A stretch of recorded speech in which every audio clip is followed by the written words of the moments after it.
Presented by the Night Music World. जलवा महादेव हर हर के झेलम में गाजा भर भर के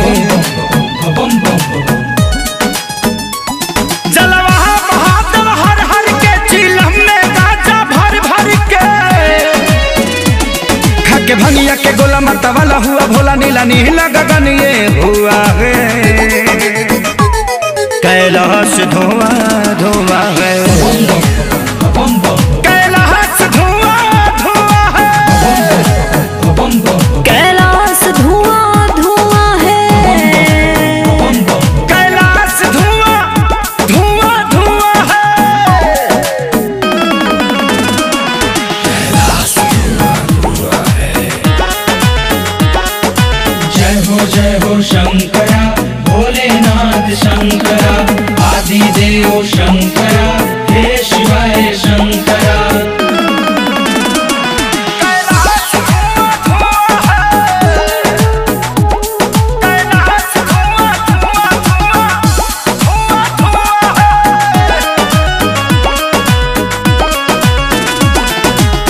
करते मृदंग मृग छाला पहन के डमरू बजाते हैं जोगिया ये बन के।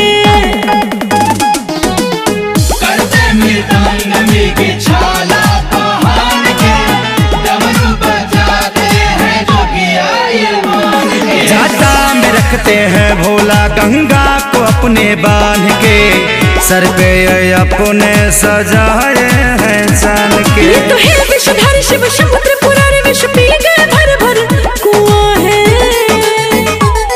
कैलाश धुआं धुआं है कैलाश धुआं धुआं है कैलाश धुआं धुआं है कैलाश धुआं धुआं धुआं धुआं धुआं है। ओम नमः शिवाय ओम नमः शिवाय ओम नमः शिवाय ओम नमः शिवाय।